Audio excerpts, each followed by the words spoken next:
মালয়েশিয়ার পাহাড়ি রাস্তা পাড়ি দিয়ে 2.5 কিলোমিটার পাড়ি দিয়ে আমরা আজকে যাচ্ছি নামাজ পড়তে। সবাই দোয়া করবেন আমাদের জন্য। চলুন কয়টি পাহাড়ের ঢালু পার হব আপনাদের একটি একটি করে দেখাবো। প্রথম ঢালুটি হলো এই, আমাদের বাসা থেকে বের হয়ে প্রথম ঢালুটি এই, তারপরে আবার এরকম একটি সমতল রাস্তা, আবার তারপরে আবার ঢালু। আপনাদের স্কিপ করে একটু দেখাচ্ছি, কারণ 2.5 কিলোমিটার পথ, এই সম্পূর্ণ পথ ভিডিও করতে গেলে অনেক লম্বা হয়ে যাবে। এর জন্য একটু ছোট ছোট করে কিছু কিছু দৃশ্য আপনাদেরকে দেখাচ্ছি। এই যে পাহাড়ি রাস্তায় বেয়ে কিন্তু আমরা যাচ্ছি, দেখতে পাচ্ছেন খুবই কিছু কিছু জায়গা সমতল, আবার কিছু কিছু জায়গায় আবার নিচে আবার ঢালু। এই হলো পাহাড়ি রাস্তার অবস্থা। আর দেখতে থাকুন পাহাড়ি রাস্তা এবং পাহাড়ি রাস্তাদের বা মালয়েশিয়ার গ্রামগুলো আপনারা একটু উপভোগ করুন। আর অবশ্যই জানাবেন আমাদের এই ভিডিওটা আপনাদের কেমন লাগলো।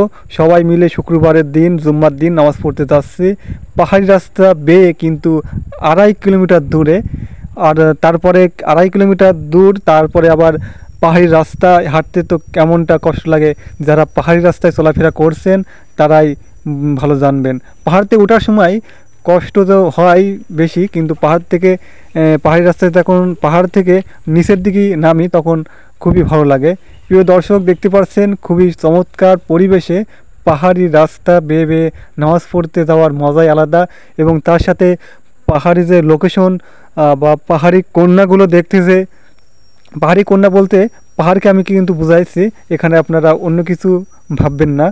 দেখতে পাচ্ছেন পাহাড়ি রাস্তাগুলো এবং মালয়েশিয়ার গ্রামের আশেপাশের যে পরিবেশটা এত সুন্দর, যা আপনাকে বারবার দেখতে ইচ্ছা করবে। আর তার সাথে তাদের বাড়িঘরগুলো অনেক সুন্দর। তাদের বাড়ির প্রত্যেকটা আঙিনায় কিন্তু খুবই সুন্দর, প্রত্যেকটা আঙিনায় খুবই সুন্দর গোছালোভাবে রেখেছে। প্রিয় দর্শক, দেখতে পাচ্ছেন রাস্তার পাশে ফুল গাছও দেখতে পারবেন। গ্রাম অঞ্চলের ভিতরে কিন্তু ফুল গাছ রেখেছে। আর প্রতিটা রাস্তায় কিন্তু খুবই সুন্দর সুদর্শন, তারা সুন্দরভাবে পরিষ্কার পরিচ্ছন্ন রাখে এবং ডাব দেখতে পারলেন। আর প্রায় মসজিদের কাছাকাছি চলে আসছে।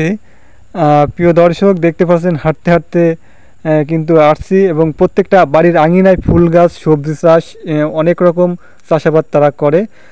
কথা বলতে বলতে চলে আসলাম, প্রায় মসজিদের কাছাকাছি চলে আসছি। আমি কিন্তু ভিডিওর তালেই ছিলাম, ভিডিও করার জন্য ছিলাম, কারণ আপনাদেরকে একটু ভিডিওটি দেখানোর জন্যই কিন্তু, বা মালয়েশিয়ার মসজিদটা দেখানোর উদ্দেশ্যে কিন্তু আমি ভিডিওটা করছি, বা এর জন্য। প্রিয় দর্শক, দেখতে পাচ্ছেন মালয়েশিয়ার সুন্দর সুদর্শন একটি পরিবেশ, বন্ধম একটি মসজিদ। আমরা মসজিদের ভিতরে প্রবেশ করছি, কিন্তু মসজিদে এই প্রথম এই মসজিদে কি কি আছে একটু আপনাদেরকে দেখানোর একটু চেষ্টা করব। এখানে আমরা যেখানে হাত ধুছিলাম, এখানে কিন্তু শুধু মুখ হাত পা ধোয়ার জন্য এটি করা, হাত পা ধোয়ার জন্য। আর উজুখানা আছে পাশে, আমি ওটা দেখাবো। আর এটা দেখতে পাচ্ছেন এখানে নারী পুরুষের ছবি দেখতে পাচ্ছেন। মসজিদে নারীদের ছবি থাকা আমাদের বাংলাদেশে একটু অন্যরকম ভাবে, কিন্তু এই নারীরা এই মসজিদে আসলে প্রতিষ্ঠিতা, এর জন্য এদের ছবি, কে কে এই মসজিদের অবদান বেশি সেটি ছবি এখানে দেওয়া আছে, দেখতে পারলেন প্রিয় দর্শক।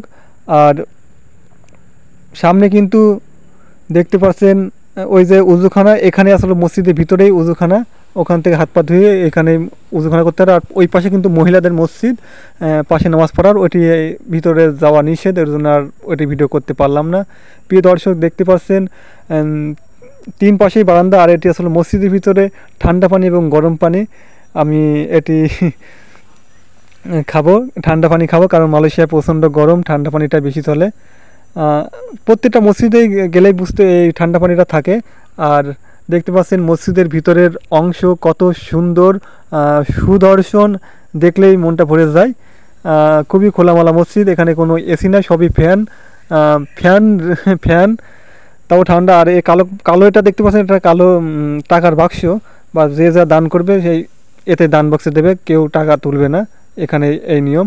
আর মসজিদের ভিতর বিরাট একটা ফ্যানটাও দেখতে পারলেন প্রিয় দর্শক, ফ্যানটাও দেখার মতন একটা।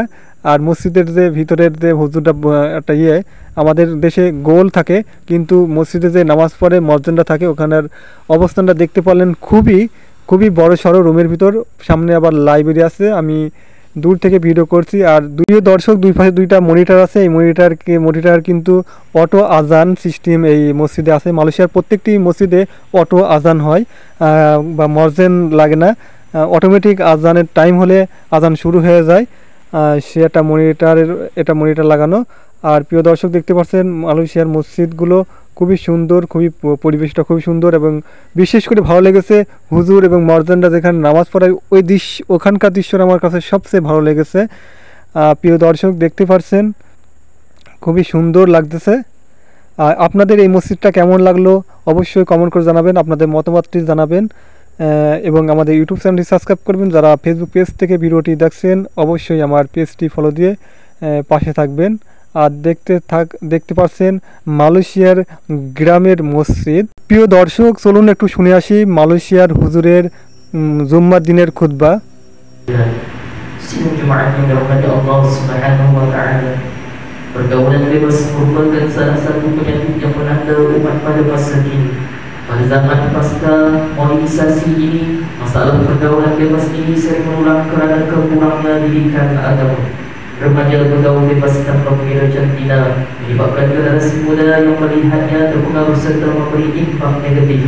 Masalah pergaulan bebas dibendung.